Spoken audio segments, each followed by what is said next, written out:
right hand and say, so help me God. So help me God. Umengameli uCyril Ramaphosa uthi kunezinto ezimbalwa ekhaba ngazenza nakabona ukuthi liyathunjwa ilawulo lombuso nabeka seselisekela likaMengameli wenarha ngaphasi kombuso kaMengameli walokya uJacob Zuma.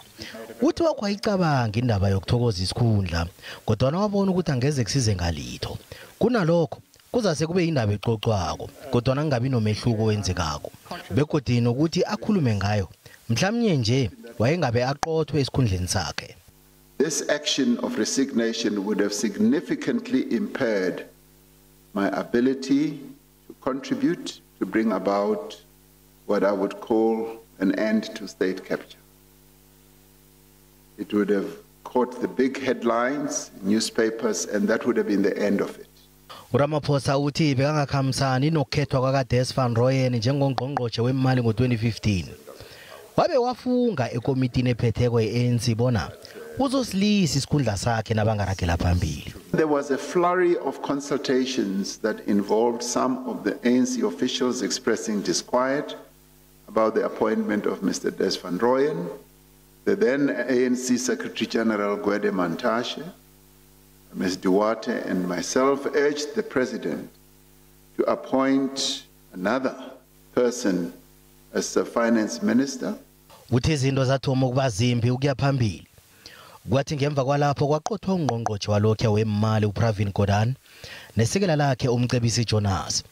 Batsho bamtshela uZuma ukuthi akakhamisani nesiqundo sakhe kodwa nakhangamlalele. I immediately contacted the then and now ANC Deputy Secretary General, Jessie Duarte, and indicated in a meeting with her that this is what had happened, and I was now really concerned that state capture had reached this level. And I said to her that I would resign my position, Deputy President of the Republic, and I believe that that message was conveyed to the then President. And maybe that would have raised a concern, I don't know. Uthi njengombana sekaphethe nje bezomthetho sebathomile ukuphenya zonke izenzo zobukhohlakali ebezenzeka phambilini. One of the critical projects currently underway to strengthen the state involves the professionalization of the public service. Now, this aims to ensure that the public service is shorn of political partisanship and that the most qualified individuals enter its ranks.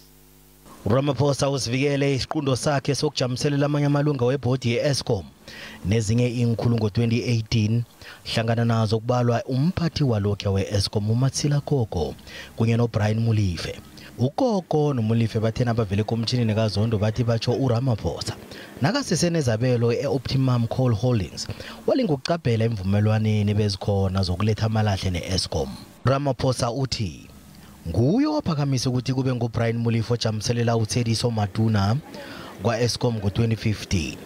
uMatuna wajanyiswa emsebenzini nabanye abaphathi abathathu ngoNtaka ngo-2015.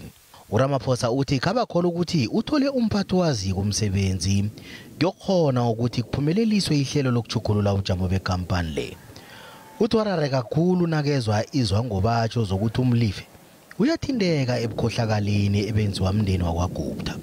Uthi zange nakanye ke kahlobanise uMlife nomndeni wakwaGupta. Uthi bekangazilitho begodi angasolilitho. Ikomtjhini iyaraga.